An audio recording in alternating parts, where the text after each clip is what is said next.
Friends, welcome to my channel. So இன்னைக்கு நம்ம சேனல்ல ரசகுல்லா எப்படி செய்யறதுன்னு பார்க்கலாம். So இப்போ ஒரு பாத்திரத்துல பால் வச்சிருக்கலாம். இதுல நம்ம லெமன் சேர்த்து இத திரிய வைக்கலாம். இப்போ நம்ம பாலை காய்ச்சிக்கலாம். இப்போ பால் நல்லா கொதிச்சிருச்சுங்க. இப்போ நம்ம சிம்ல வச்சிட்டு நம்ம எடுத்து வச்சிருக்கிற லெமன் ஜூஸ், அதாவது 2 லெமன் புளிஞ்சு அந்த ஜூஸ் எடுத்து வச்சிருக்கேன். இத ஆட் பண்ணிக்கலாம். So இப்போ லெமன் ஜூஸ் ஆட் பண்ணியாச்சு. இப்போ மிக்ஸ் பண்ணி விட்டுட்டு பால் திரியிற வரைக்கும் வெயிட் பண்ணலாம். பாருங்க நல்லா திரிஞ்சு வந்துருச்சு. பாருங்க நல்லா திரிஞ்சிருச்சு. இப்போ நம்ம இத ஒரு துணியில போட்டு வடிகட்டி எடுத்துக்கலாம். பாருங்க ஒரு பாத்திரத்துல துணி வச்சு இத இப்போ ஃபில்டர் பண்ணி எடுத்துக்கலாம். வடிகட்டிக்கலாம். பாருங்க தண்ணி எல்லாம் புளிஞ்சாச்சு. இப்போ இதுல லெமன் ஃப்ளேவர் இருக்கும். அதனால இப்போ தண்ணி ஊத்தி இத கழுவிக்கலாம். பாருங்க இது நல்லா வாஷ் பண்ணியாச்சு. இப்போ இத கட்டி 30 மினிட்ஸ்ல இருந்து 1 hour வரைக்கும் அப்படியே விட்டுறலாம். இப்போ வாங்க சக்கரை பாகு எப்படி செய்யறதுன்னு பார்க்கலாம். நான் 2 லிட்டர் பால் எடுத்திருக்கேன். அதனால 4 கப் தண்ணியும் 1 கப் சர்க்கரையும் ஆட் பண்ணிக்கிறேன்.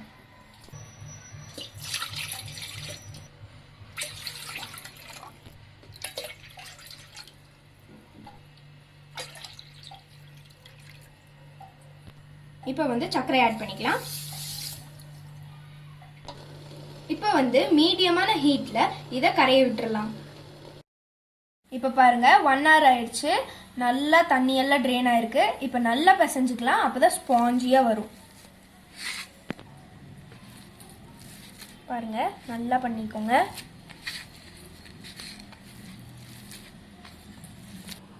பாருங்க நல்லா பிணைஞ்சு வச்சிருக்கேன். நல்லா சாஃப்டா வந்திருக்கு. இப்போ நம்ம ரவுண்ட் பண்ணி வச்சிரலாம். பாருங்க உருண்டை புடிச்சு வச்சாச்சு. எந்த கிராக்கும் இல்லாம அழகா வந்திருக்கு. பாருங்க இந்த சைஸ்ல தான் எல்லாமே பிடிக்கணும். ரொம்ப பெருசா பிடிச்சிங்கன்னா நல்லா இருக்காது. இப்போ பாருங்க உருண்டை புடிச்சு வச்சாச்சு. இப்போ பாகுக்குள்ள போட்டுடலாம். பாருங்க சர்க்கரை எல்லாம் கரைஞ்சு பாகு தயாராயிடுச்சு. இப்போ சேர்த்திக்கலாம். பாருங்க எல்லாம் சேர்த்தியாச்சு. இப்போ ஹை ஸ்பீட்ல 5 மினிட்ஸ் விட்டுக்கலாம். இப்போ 5 நிமிஷம் ஆச்சுங்க. நல்லா புஷ்ஷுன்னு வந்திருக்கு பாத்தீங்களா. இப்போ 10 நிமிஷம் மீடியமான ஹீட்ல வச்சு வேக வைக்கலாம். இன்னும் நல்லா புஷ்ஷுன்னு வரும். இப்போ 4 ஏலக்காவை தட்டி வச்சிருக்கேன். அது இப்போ சேர்த்திக்கலாம். பாருங்க 10 மினிட்ஸ் ஆயிடுச்சு. நல்லா புஷ் புஷ்ஷுன்னு வந்திருக்கு பாத்தீங்களா. இப்போ நம்ம ஆஃப் பண்ணிட்டு 6 to 7 hours ஊற விட்டுறலாம். நம்மளோட டேஸ்டியான ரசகுல்லா சுவையா ரெடி ஆயிருச்சு. இந்த வீடியோ பிடிச்சிருந்துச்சுன்னா நீங்க லைக் பண்ணுங்க, ஷேர் பண்ணுங்க, சப்ஸ்கிரைப் பண்ணுங்க. மறக்காம கமெண்ட்டும் பண்ணிருங்க. அப்படியே அந்த பெல் ஐக்கனும் கிளிக் பண்ணிருங்க. தேங்க்யூ.